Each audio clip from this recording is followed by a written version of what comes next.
하나님께서 우리 총회장님에게 건강 주셔서 우리 교단과 한국교회의 연합을 위해서 이끌어가는 일에 하나님 계속 사용하여 주시고 건강과 지혜와 또 강력한 영적인 리더십을 덧입혀 주옵소서. 오늘 준비된 말씀 하나님 충분하게 전할 수 있도록 성령이 역사하시고 말씀을 받는 우리 겸손함으로 하나님의 말씀을 우리 마음에 새기게 하여 주옵소서. 조용히 주여 한번 부르고 총회장님 나오실 때까지 기도하겠습니다. 주여, 걸어가신 하나님 감사합니다. 하나님께서 영적으로 세워주시고 감사합니다. 강건하게 하시고 하나님의 지혜, 하나님의 방법으로 많은 교단의 일들을 처리하시고 이끌어 가실 수 있도록 지혜와 건강과 믿음의 담력을 허락하여 주시옵시며 하나님의 권위 앞에 또한 총회장님의 말씀의 권위 앞에 모두가 믿고 따르고 복종하고 하나님 아버지 인도함을 받게 하여 주시기를 기도합니다. 건강 주시고 준비된 말씀의 성령으로 기름 부어주시고 듣는 우리 겸손한 마음으로 아멘으로 하나님의 말씀을 받는 복된 시간 되게 하여 주옵소서. 되게 하여 주옵소서.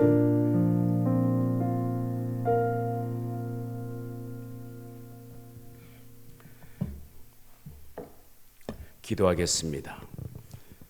하나님 아버지, 감사와 찬양과 영광을 돌려드립니다. 저희들의 필요를 아시고 저희들의 영적 목마름과 갈급함을 아시고 귀한 집회의 시간을 허락해 주신 것 감사드립니다.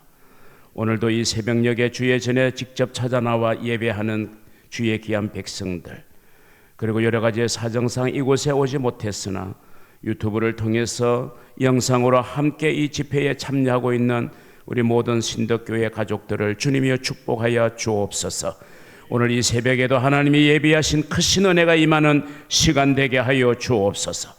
이 시간 빈손으로 오지 아니하고 주님 앞에 감사의 마음으로, 신앙 고백의 마음으로, 주를 사랑하는 마음으로 귀한 예물을 드리오니 주여 이 예물을 기쁘게 받아 주시옵소서. 저들의 삶에 하나님의 놀라운 은혜와 축복이 차고 넘치도록 인도하여 주시옵소서.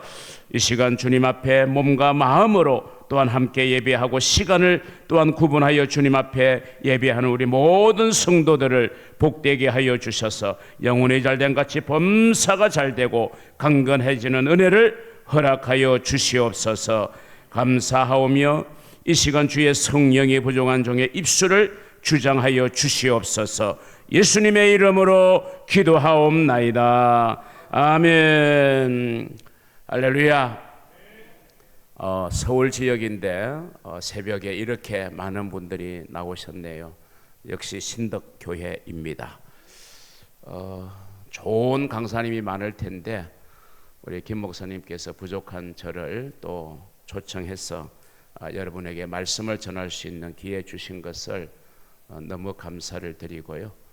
신덕교회는 언제나 제 마음속에 있는 교회였습니다. 제가 신대원을 졸업하고 십자군 전도대로 제가 심호할 때 여기에서 조금 더 마포 쪽으로 가다 보면 그 당시 개척된 교회의 이름은 초석교회, 그리고 그 다음 이름이 예한교회로 바뀌고, 그리고 이제 서울 수정교회가 되어진 그 초석교회의 개척교회 시절 제가 십자군 전도대로서 무려 1년 8개월을 그 한 교회에서 사역을 했습니다.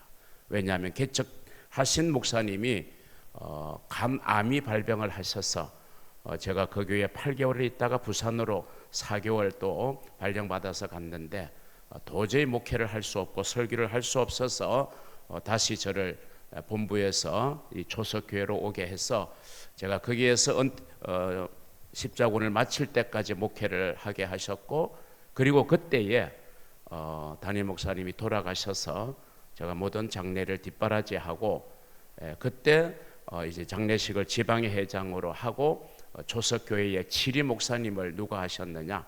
바로 김현명 목사님께서 지리 목사님을 하셔서 또 좋은 교육자가 오게 했습니다. 그 교회가 지금 서울 수정교회로 이렇게 발전되어져 있습니다.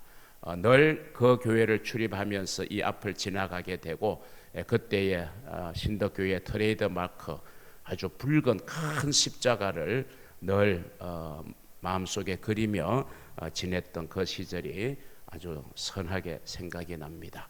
좋은 교회, 복된 교회 이렇게 여러분과 만나서 하나님의 말씀을 함께 나누게 된 거 하나님의 은혜인 줄로 생각하고 또 제가 교단을 섬기는 일을 함에 있어서 오늘 하루의 시간이 제게 재충전과 또 큰 은혜를 또 여러분의 기도로 말미암아 우리 교단을 더 잘 섬길 수 있는 좋은 기회라고 생각하고 이 기회를 주신 우리 목사님과 또 우리 당회원 장로님들 또 우리 성도 여러분들에게 진심으로 감사를 드립니다.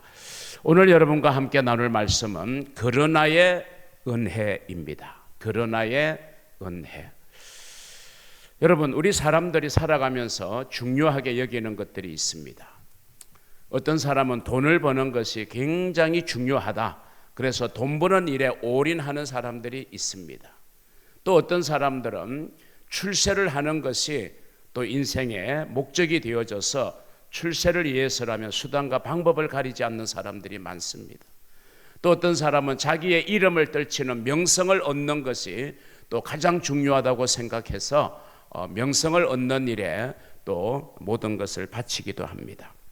물론 그러한 것들이 다 의미 있고 소중한 것임에는 분명하지만 그 모든 것도 건강이 뒷받침되어야 또 가능한 것입니다. 그런 면에서 건강이 참 소중하게 생각되는 시대를 맞이하고 있어요.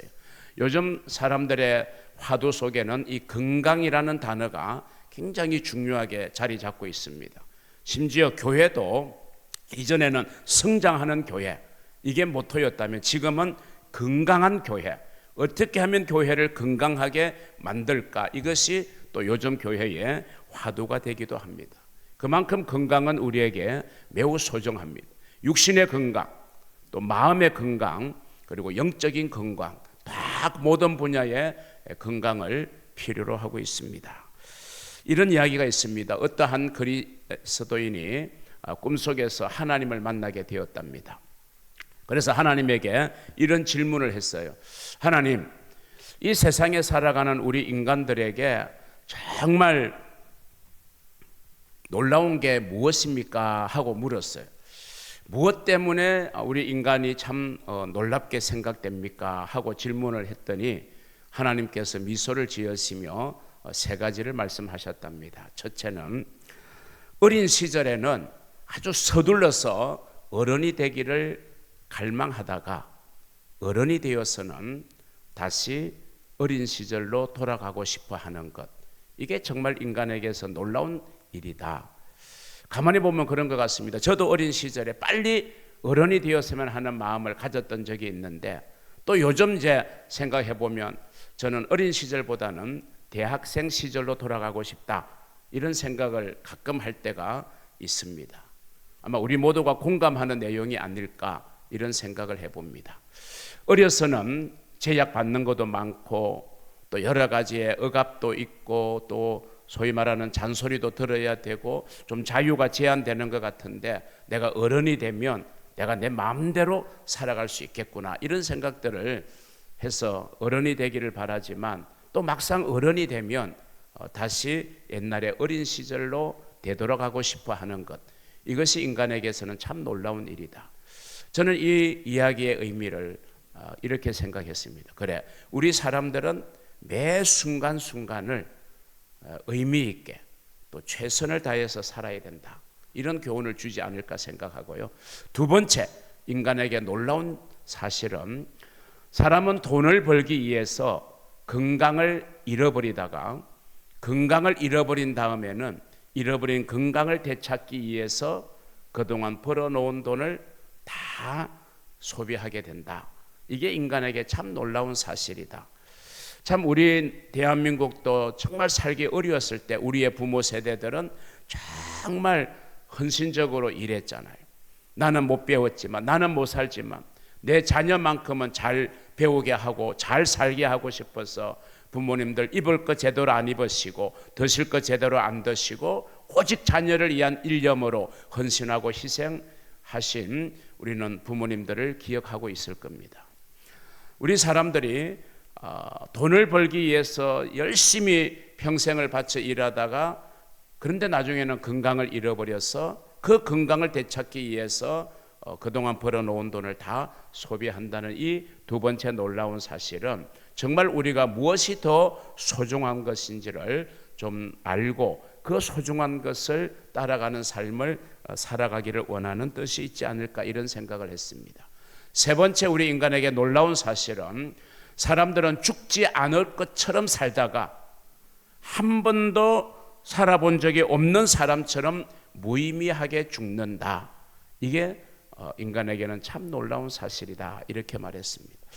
저는 이 세 번째 말의 의미가 참 이해가 잘 되지 않아서 이게 도대체 우리에게 무슨 교훈을 주는 이야기일까? 죽지 않을 것처럼 인생을 살다가 한 번도 살아본 적이 없는 그런 사람처럼 무의미하게 죽는다.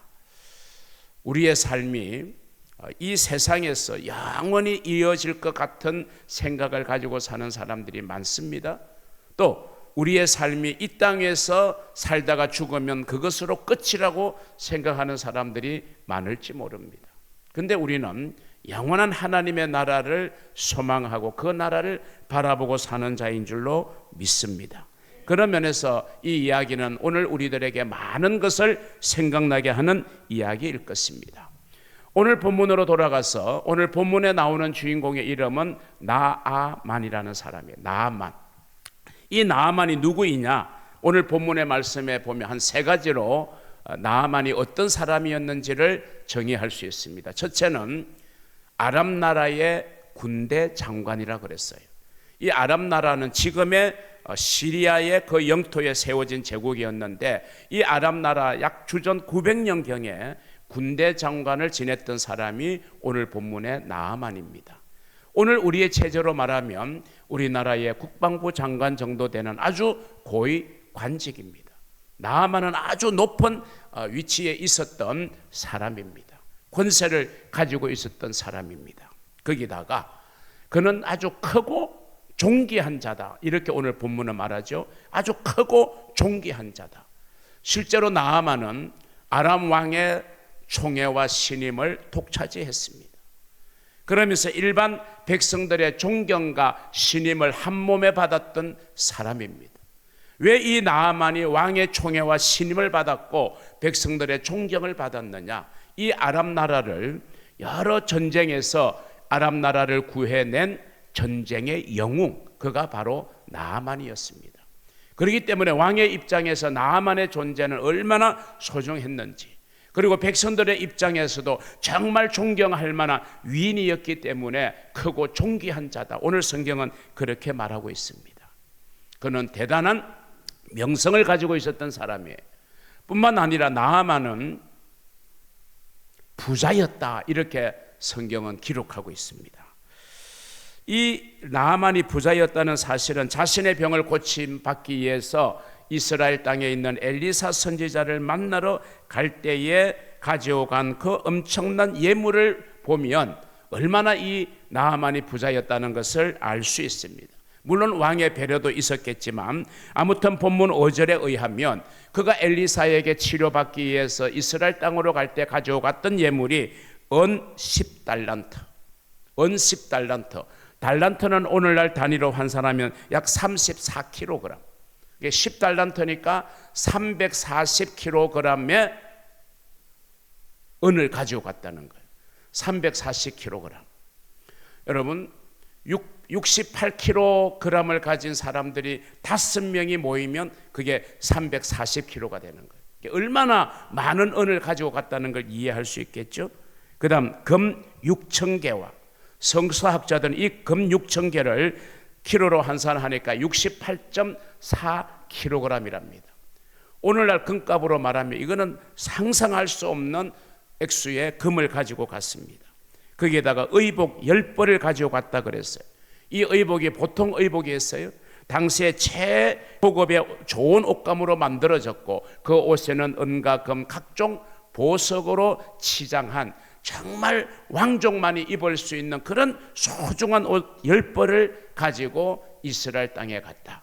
얼마나 절박했으면, 얼마나 고침을 받고자 하는 간절한 마음이 있었으면 그렇게 많은 것을 가지고 이스라엘 땅에 희망을 가지고 갔겠습니까?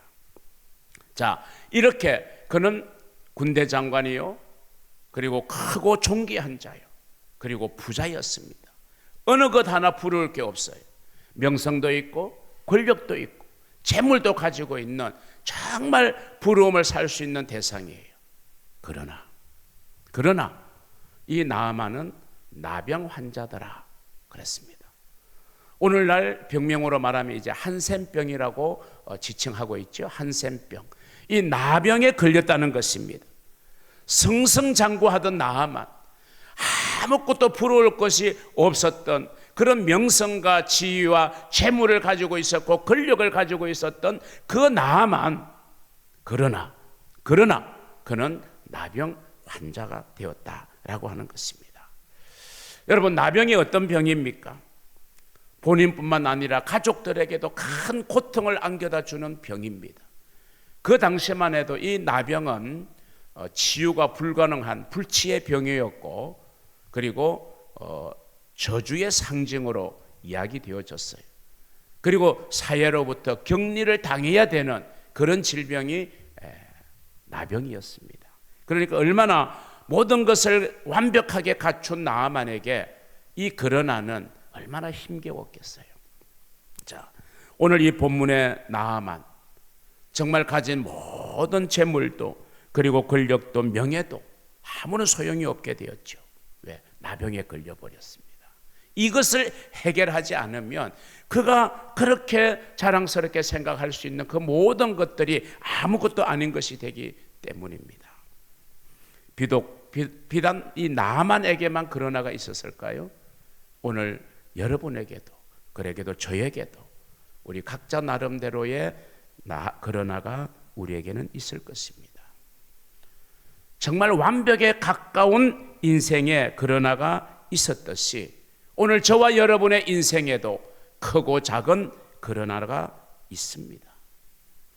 정말 모든 것을 다 완벽할 만큼 갖추어서 부러움의 대상이 되었는데 어느 날 건강검진을 하고 왔더니 말기암, 사기암이라는 판정을 받은 사람도 우리 주변에 있을 것입니다. 그 사람에게 주어진 그러나, 이건 정말 어려운 것입니다. 정말 이제는 열심히 일해서 부유하게, 정말 편안하게 이제 남은 인생을 오손도손 살겠다고 생각했는데 어느 날 갑자기 걸려온 전화 한 통, 청청병력과 같은 소식이었습니다. 자식이 불의의 사고로 목숨을 잃었다는 소식을 전달받았을 때, 이제는 이만하면 우리가 편안하게 살겠다고 생각하는 그 순간, 그러나 그 가정에 그런 불행이 닥칠 수도 있는 것이죠. 우리 모두의 인생에는 그러나가 있습니다. 여러분에게 그러나는 어떤 것입니까? 우리의 인생에 갑자기 찾아오게 되는 이 그러나는 우리의 삶을 송두리째 흔들어 놓을 뿐만 아니라 우리로 하여금 염려와 두려움의 포로가 되게 합니다. 우리가 가졌던 모든 꿈과 소망을 한순간에 빼앗아 가버리고 마는 것, 그것이 우리에게 불어닥친 우리의 그러나입니다. 나병에 걸린 이 나아만에게 군대 장관의 지위가 무슨 의미가 있으며 그가 가진 많은 재물이, 그의 용명스러움이 무슨 의미가 있겠습니까? 그가 그런 자리에 오르기까지 얼마나 많은 수고를 했고 얼마나 많은 노력이 있었겠습니까? 또 같은 신하 계열의 많은 사람의 견제 또는 모함, 그리고 시기도 있었을 것입니다. 그리고 치열한 전쟁에 나가서 선두에 있었기 때문에 죽음의 위기도 있었을 것입니다. 그런데 그 모든 것을 이겨내고 오늘의 이 영광을 얻었는데, 그러나 지금 나병에 걸렸으니 그 고통이 얼마나 심하겠는가를 우리는 생각해 보게 됩니다. 저와 여러분에게 인생의 그러나는 무엇입니까? 다 내용은 달라도, 그리고 그 정도는 달라도 우리 모든 인생에게는 나름의 그러나가 있습니다. 그러나 그것만 생각하면 참 힘들지만, 참 고통스럽지만, 왜 나에게 이런 그러나가 생기게 할까? 때로는 하나님을 향한 원망의 마음도 좀 생겨날 수 있겠지만, 근데 우리에게 찾아온 그러나를 어떻게 하겠습니까? 그 그러나를 우리가 어떻게 받아들여야 되냐 하는 것입니다. 오늘 제가 설교의 제목에 붙인 것처럼 그러나가 우리에게 은혜가 되게 해야 된다. 그러나의 은혜. 자, 나만으로 생각하면 나만은 아무런 부족함이 없었잖아요. 그가 하나님 앞에 나올 이유도 없어요. 그는 이방인이기 때문에 하나님을 친숙하게 만날 수도 없어요. 하나님을 평생 모른 채 세상을 마감할 수도 있었을 거예요. 그런데 그런 나아만에게 어느 날 불현듯 찾아온 그러나, 이것이 결국에는 하나님께 나아가게 하고 하나님의 기적적인 치료를 경험하게 하고 그리고 하나님을 만나게 되는 결정적인 계기가 되었다고 하는 사실. 그렇기 때문에 그러나는 우리에게는 시련과 고통만이 아니라 오히려 우리가 하나님께 더 가까이 갈 수 있고 하나님의 은혜를 받을 수 있는 그런 축복의 통로가 될 수 있었다라고 하는 사실을 우리는 결론적으로 깨달아야 할 것입니다. 나만의 인생에 그러나가 있었기에 그는 하나님의 고침을 받는 기적의 주인공이 될 수 있었고 하나님의 은혜를 덧입는 복된 주인공이 될 수 있었습니다. 그의 인생에 그러나가 있었기 때문에 그는 모든 자존심을 내려놓을 수 있었고 그는 교만을 버리고 순종할 수 있었습니다. 도저히 용납하기 어려운 엘리사의 지시, 그래서 돌아가려고 했지만 지혜로운 어린 포로로 잡혀온 소녀의 그 말 한마디에 다시 마음과 태도를 바꾸어서 엘리사 선지자가 시키는 대로 순종함으로 그의 나병이 깨끗하게 치료받는 놀라운 은혜, 이것이 바로 전화이복의 은혜였고 저는 이것이 은혜의 통로였다고 저는 생각을 합니다. 그렇습니다. 우리의 인생에 그러나는 고통과 아픔을 가져다 주는 것이 분명하지만 그러나 우리는 또 다른 면을 생각할 수 있어야 됩니다. 그 그러나가 하나님의 은혜가 우리에게 주어지는 통로가 되고 비록 우리의 그러나가 우리를 힘들게 해도 우리가 그리스도 안에 머물면 그 그러나가 축복이 되는 은혜가 우리에게 임한다는 사실을 여러분 기억하시기를 바랍니다. 우리에게 어느 순간 불청객처럼 찾아온 그러나, 이 그러나가 우리의 연약함을 알게 하고 부족함을 깨닫게 하고 하나님 앞에 내려놓지 못했던 것들을 마침내 내려놓게 하고 그래서 우리의 마음이 하나님을 찾게 하고 하나님을 의지하게 하고 하나님을 부르짖게 하고 하나님의 은혜로 나아가게 되는 그런 축복의 통로가 되는 줄로 믿으시기를 주의 이름으로 축원합니다. 여러분 한번 가만히 헤아려 보십시오. 여러분에게 찾아온 그러나가 무엇입니까?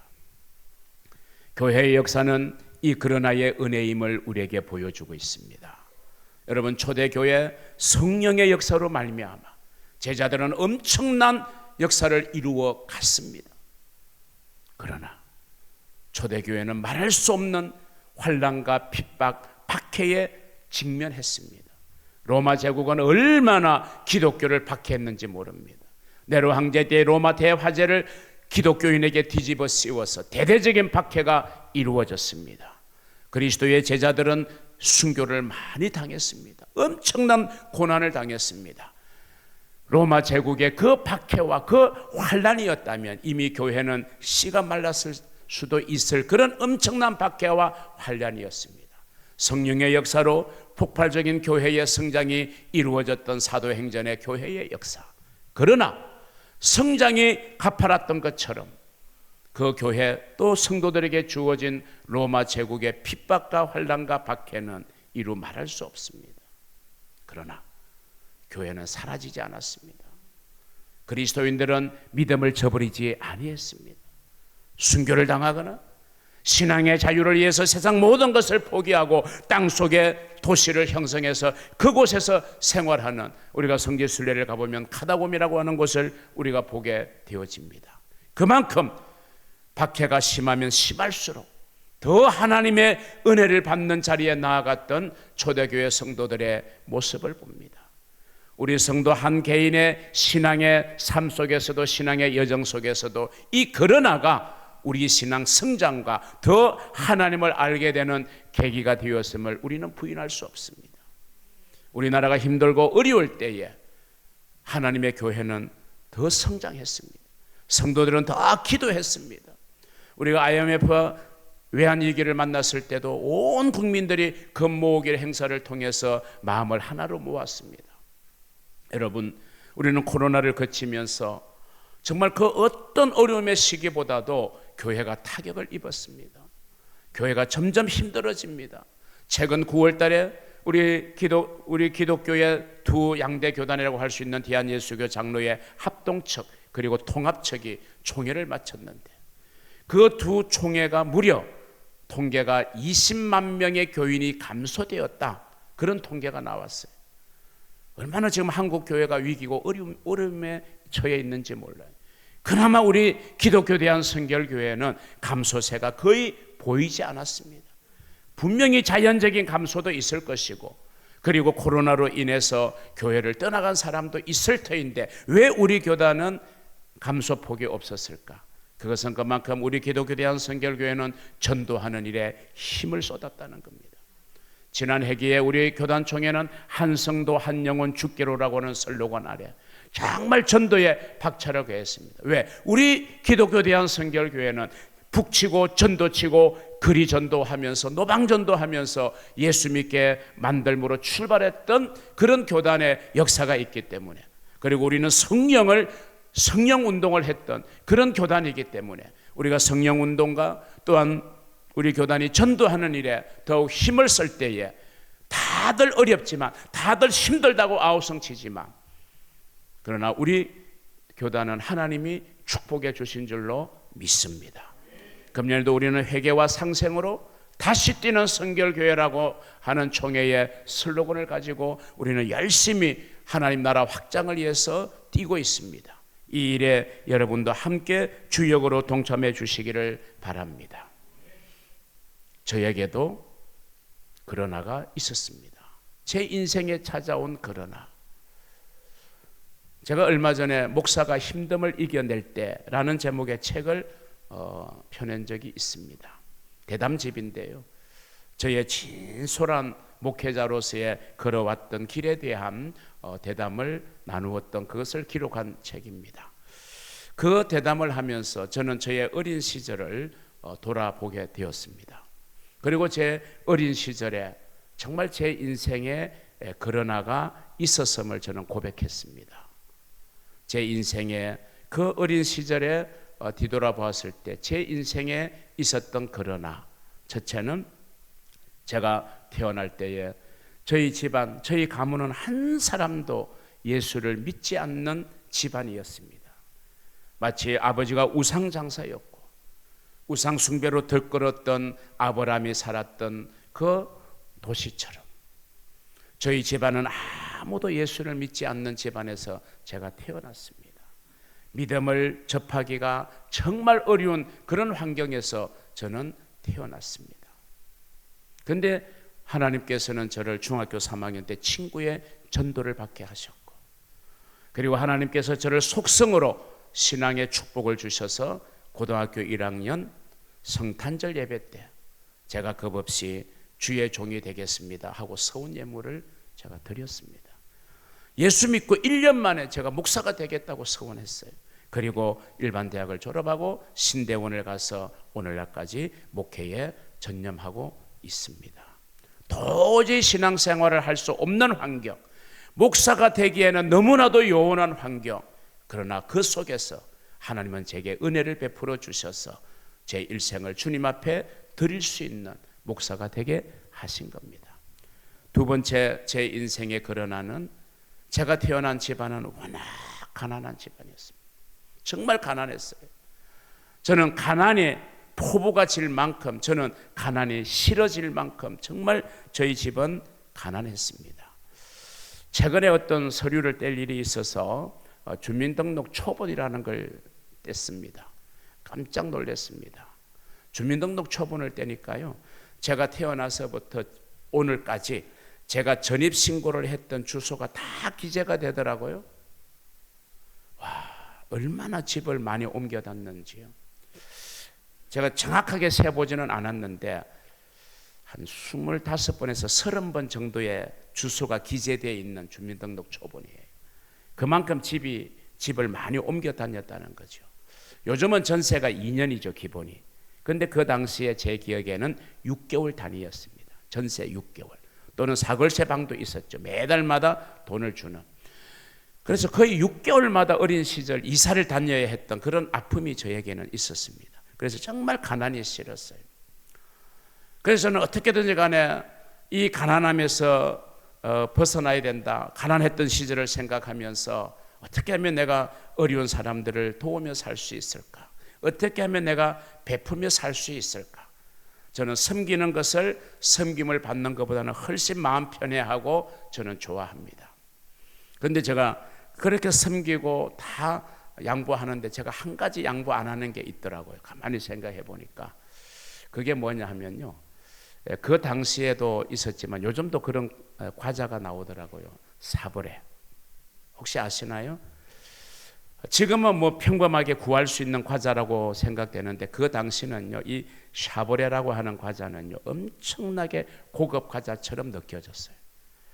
그게 그렇게 먹고 싶은데 친구들이 먹어도 하나 얻어먹을 수도 없고, 그것이 제 마음속에 정말 상처가 되고 트라우마가 되었던 것 같아요. 그래서 요즘 다른 거는 제가 다 포기해도 사브레 과자가 생기면요 다 가지고 있다가 커피하고 먹으면 얼마나 맛있는지 몰라요. 얼마 전에 제가 이런 고백을 처음으로 우리 교인들한테 했더니 권사님들이 막 사브레 과자를 막 사가지고 선물로 가져왔더라고요. 한 번에 너무 많이 들어오니까 제가 다 양보했죠. 나누었습니다. 그만큼 저는 가난했습니다. 너무너무 가난했습니다. 그런데 그 어린 시절을 모르는 우리 성도들은 저를 보면요 하는 말이 있어요. 아, 우리 목사님은 부잣집 아들인가 봐. 부잣집 아들인가 봐. 저는 헌금 생활도 그리고 섬기는 생활도 베푸는 생활도 아낌없이 합니다. 저는 미래를 생각하지 않습니다. 내일을 위해서 저축하지 않습니다. 저는 저희 자녀들에게도 이렇게 말했습니다. 야, 너희들 걱정하지 말고 살아가. 너희들이 대학을 졸업할 때까지는 너희들 아르바이트 안 해도 되고 열심히 공부만 해. 아빠가 너희들이 대학 졸업할 때까지는 하나부터 열까지 다 책임지 마. 그런데 그 다음 말이 중요해요. 그런데 너희들이 대학을 졸업하는 그 순간부터는 나는 너희들에게 1원도 줄 수 없어.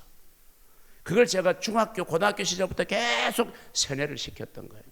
그래서 아이들이 대학을 졸업하고 나서는 아예 저에게 기대지 않습니다.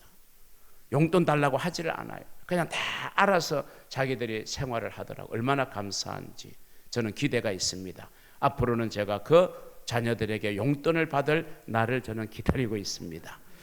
그만큼 저는 경제적으로 가난했던 그런 어린 시절입니다. 거기다가 보통 어릴 때 이제 소아마비 예방 접종을 합니다. 그런데 며칠을 앞두고 제가 막 얼굴에 열이 펄펄 끓어 올라서 저희 어머니가 저를 데리고 병원에 갔더니 소아마비 진단을 제가 받았습니다. 그래서 저는 지체장갑 6급이라는 장애를 가지고 어린 시절부터 그 장애를 가지고 제가 성장했습니다. 얼마나 그것이 제게 그러나가 되었겠어요. 거기다가 저는 심한 말 더듬이었습니다. 여러분 이해가 안 되시죠? 오늘 이렇게 여러분에게 설교하는 제가 그 이전에 심한 말 더듬이었다는 거. 저는 상당히 내성적이었습니다. 그리고 성격이 굉장히 급했습니다. 주로 그런 사람들이 말을 잘 더듬게 되는 경향이 있습니다. 언제까지요? 제가 대학을 졸업할 때까지. 얼마나 제가 말을 더듬었으면 저를 가장 핍박하던 제 바로 위의 형이 제가 목사가 되겠다고 제 꿈을 이야기했을 때 비웃었습니다.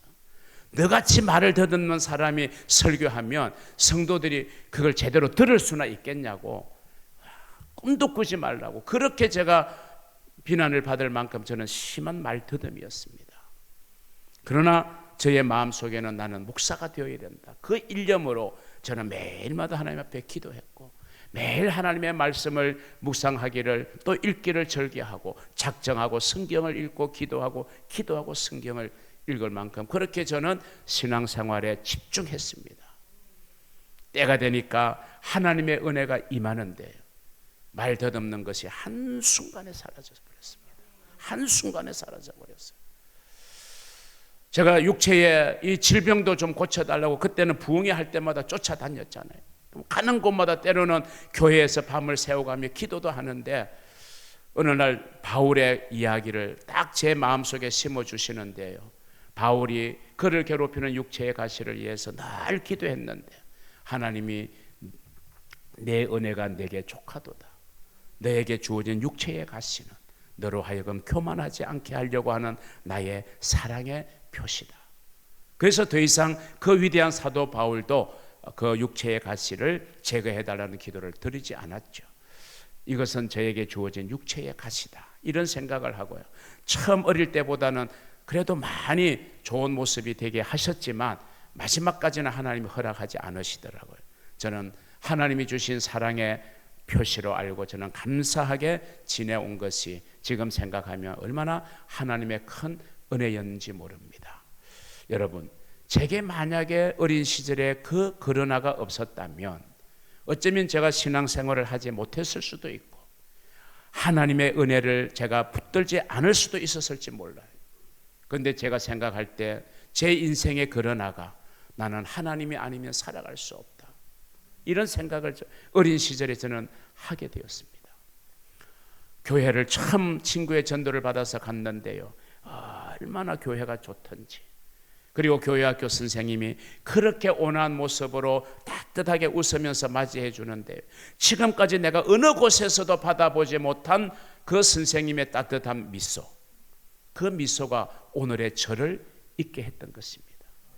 그 선생님이 누구냐 하면요, 우리 교단의 당진중앙교회 이태곤 목사님, 제가 교회학교에서 가르쳤거든요. 그분의 사촌 누님이에요. 제가 이번에 가서 그 고백을 하면서 안부를 물었습니다. 그래서 진주에 살고 있다고 하셔서 언젠가 내가 진주를 가게 되면 그 선생님을 찾아가서 정말 고마웠다고, 선생님 때문에 내가 믿음의 생활을 계속 할 수 있었고 목사가 될 수 있었다고 좀 감사의 마음이라도 전해야 되겠다 하는 생각을 가지게 되었습니다. 그래서 하나님이 그런 저를 아시기에 저를 하나님께서 은혜를 부어주신 것 같아요. 저를 빨리 만나 주셨어요. 그리고 제가 말씀을 사모했기 때문에 하나님께서는 제 마음속에, 즉 저는 신비라고 이야기합니다. 돌비에 우리가 글을 새기는 것처럼 제 마음의 비석에 하나님이 새겨주신 말씀이 여러 말씀이 있어요. 그게 뒤돌아보면 제 인생, 제 목회의 여정, 어려울 때마다 또 어떤 고통의 순간마다 그 말씀이 저를 이기게 하는 원동력이 되었다는 것을 저는 기억하게 됩니다. 하나님이 제게 심겨주신 첫 번째 말씀이에요. 요한복음에 있는 말씀인데 내가 너를 고아와 같이 버려두지 아니하고 세상 끝날까지 너와 항상 함께 있을 것이다. 저는 그 말씀이요, 이 세상에 그 어떤 것을 얻은 것보다도 행복했어요. 그래, 나는 이제 더 이상 외롭지 않아. 나는 더 이상 고아가 아니야.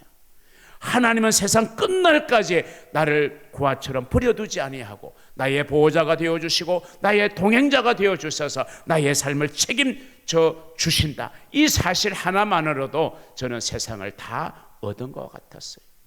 그리고 그 은혜가 너무 크게 느껴졌어요. 그래서 제가 어린 마음에 하나님의 사랑이 너무 크고 놀라운데 내가 무엇을 통해서 그 사랑에 보답하면 좋겠습니까? 그런데 딱 제 마음속에 목사가 되어야 되겠다 하는 생각이 나는 거예요. 지금 같았으면 두려워서라도 그런 소원을 못했을지 몰라요. 목사의 길이 뭔지도 모르면서 목사의 길을 걸어가고 있는 사람을 한 번도 가까이서 본 적이 없는 제가 겁없이 예수 믿은 지 1년 만에 주의 종이 되겠습니다. 성탄 예물, 소원 예물을 드리게 된 것 생각하면요, 정말 하나님의 은혜입니다. 그렇게 저는 목사가 되기를 소원했고, 그런데 그것이 참 두려움으로 다가왔어요. 이것이 어린 제 마음의 순간적인 충동은 아닐까. 누가 가르쳐 주지 않았는데도 지금 생각하면 참 대견했던 것 같아요. 제가 하나님 앞에 3개월 작정을 기도했습니다. 하나님, 내가 목사가 되겠다는 마음이 간절한데 이것이 하나님이 주신 생각이라면 제가 3개월 기도할 때 그 마음이 더 강하게 자리 잡게 하시고, 이게 저의 순간적인 감정의 충동이었다면 하나님 그 마음이 사라지게 해달라고. 어떻게 되었을까요? 제가 100% 힌트를 드렸어요. 제가 목사가 되었잖아요. 3개월을 기도하는데 하면 할수록, 시간이 흐르면 흐를수록 내가 목사가 되어야 되겠다, 이 마음이 더 강해지는 거예요. 그래서 저는 목사의 길을 걸어오게 되었던 것입니다. 제게 주어진 그러나, 그것이 저는 하나님의 은혜의 도구였다는 사실을 저는 담대하게 고백할 수 있습니다. 그래서 저는 나아만을 보더라도 포로로 잡혀간 다니엘, 저는 얼마나 감동스럽게 다니엘서를 읽었는지 몰라요. 그래서 제 바이블 네임이 다니엘입니다. 이메일도 다니엘 유, 이렇게 저는 하고 있습니다. 그만큼 저는 다니엘을 본받고 싶었어요. 뜻을 정하여 하나님 앞에서 자신을 더럽히지 않기를 결정하고, 그 뜻을 정해서 어떤 어려움과 시련이 와도 굽히지 않고 하나님 앞에 정한 뜻을 향해서 나아가는 다니엘, 너무 멋있었어요. 그래서 저는 제 인생의 좌우명을 삼았습니다. 뜻이 있는 곳에 길이 있다. 뜻을 정하면 그 뜻이 하나님이 기뻐하시고 하나님이 원하시는 뜻이라면 내가 길을 열어가는 것이 아니라 하나님이 길을 열어가신다. 비록 내게 그러나의 장벽이 있다 할지라도 하나님이 내 길을 열어가시면 그곳에게는 길이 있다고 하는 사실을 저는 확신하게 되는 것입니다. 여러분의 인생에도 마찬가지입니다. 결론적으로 한 사람을 더 소개하고 마칩니다. 오늘 본문에 이 나아만이 그에게 주어진 그러나가 하나님의 은혜의 통로가 되게 그 역할을 했던 한 어린 소녀, 이름도 등장하지 않아요. 그는 이스라엘에서 포로로 잡혀온 어린 소녀라고 기록하고 있습니다. 아마 나아만의 가정에서 여주인의 시종을 들고 있었던 사람이에요. 그런데 나아만이 나병에 걸렸다는 소식을 듣고 이 어린 소녀의 가슴 속에 안타까움이 있었습니다. 그리고 여주인을 찾아갑니다. 주인님, 우리 이스라엘 땅에 가면 엘리사라고 하는 선지자가 계시는데 우리 주인님이 그분을 좀 만나시면 이 나아만의 나병을 치료받을 수 있을 것입니다. 간곡하게 요청했어요. 그 어린 소녀의 말을 무시하지 않는 부인은 자기 남편 나아만에게 가서 여차저차한 사정을 이야기합니다. 그리고 나아만은 지푸라기라도 붙잡고 싶은 심정에 왕에게 나아가서 또 자초지종을 말합니다. 왕이 허락하고 또 가져갈 예물에 도움을 주면서 많은 예물을 가지고 이스라엘 땅에 갔어요. 나아만이 하나님 앞에 나아갈 수 있는 결정적인 통로 역할을 했던 그 이름도 없는 무명의 한 어린 소녀. 그리고 엘리사가 나와보지도 않고 종을 시켜서 저 요단강에 7번 몸을 담그라. 그런데 도저히 나아만이 자존심이 상하는 거예요.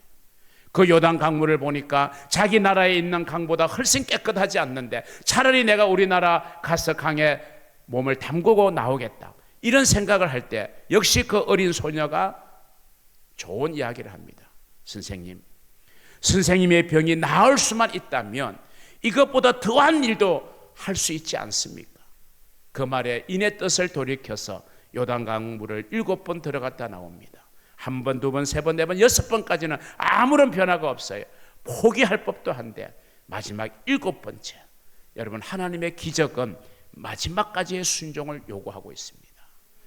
6번째까지는 아무런 변화가 일어나지 않았지만 마지막 7번째 순종할 때에 몸이 이전과 같이 깨끗해지는 치료를 받게 되었습니다. 여리고성을 하루에 한 바퀴씩 돌아라.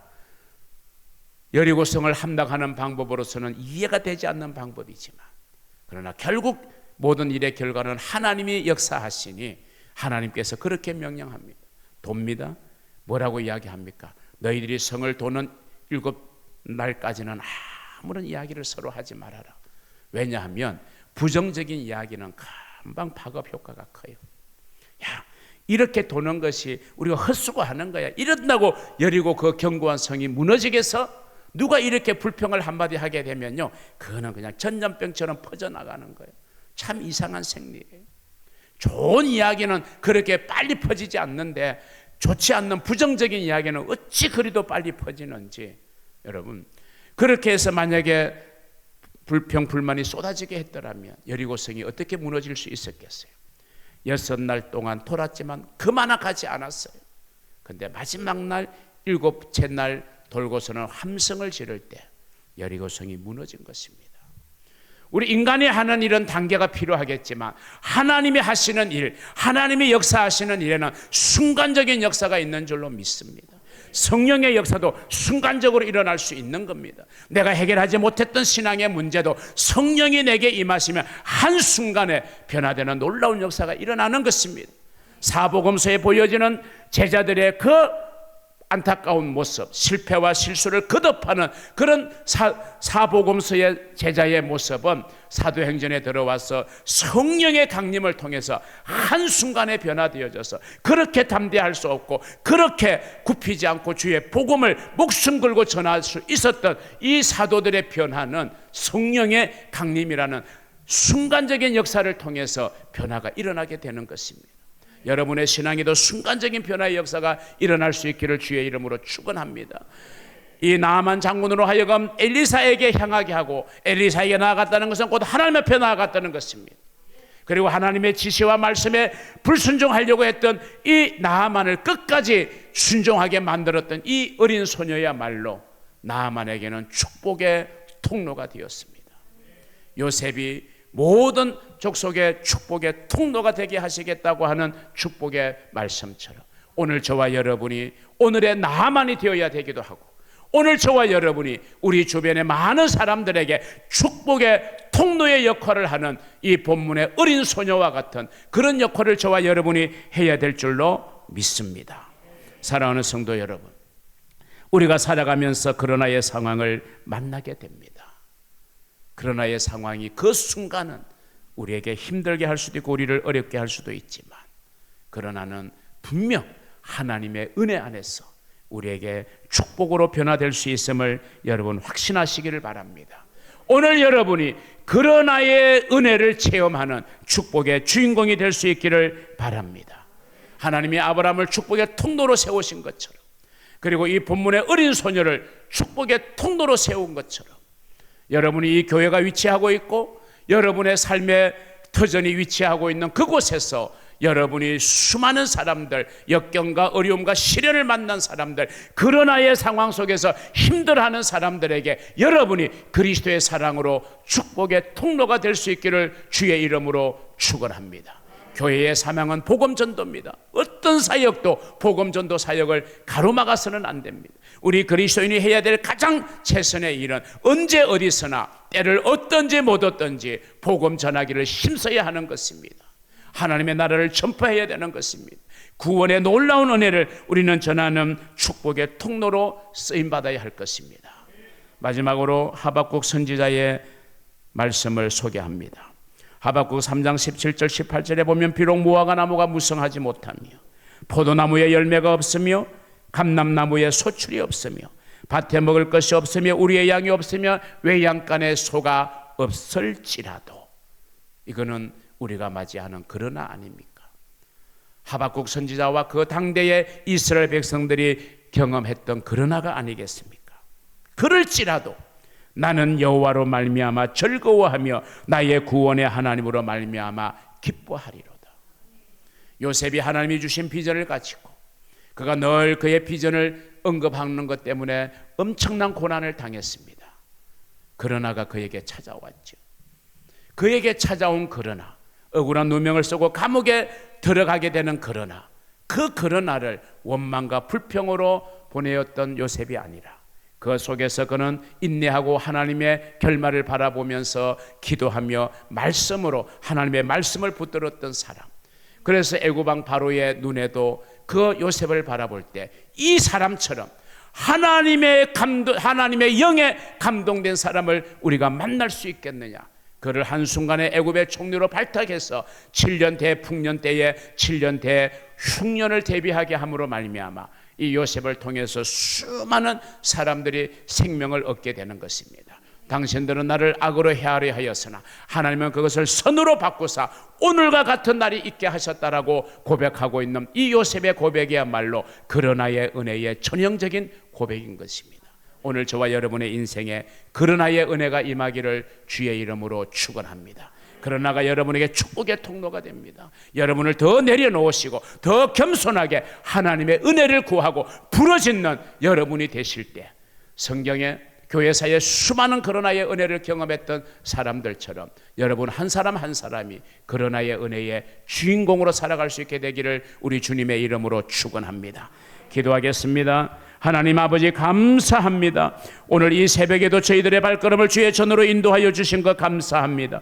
오늘 이 시간 우리는 그러나의 은혜를 사모합니다. 그러나의 은혜가 얼마나 소중한 것인지를 깨닫습니다. 아버지 하나님, 오늘 본문에 나만에게 주어진 그러나의 은혜, 요셉에게 주어진 그러나의 은혜, 다니엘에게 주어진 그러나의 은혜, 숱한 교회의 역사 속에서 그러나를 맞이했지만 그것을 은혜의 축복의 통로가 되게 만들었던 위대한 신앙의 인물처럼 오늘 이 새벽에 나온 주의 자녀들, 주의 백성들 그러나의 은혜로 차고 넘치게 하여 주시옵소서. 부러지질 때에 우리가 더 하나님의 은혜를 체험케 하여 주시옵소서. 기도하는 우리에게 놀라운 능력을 더하여 주시옵소서. 오늘 밤 집회에도 하나님의 은혜와 하나님의 풍성한 축복이 임하게 하여 주시옵소서. 예수님 이름으로 기도하옵나이다. 아멘.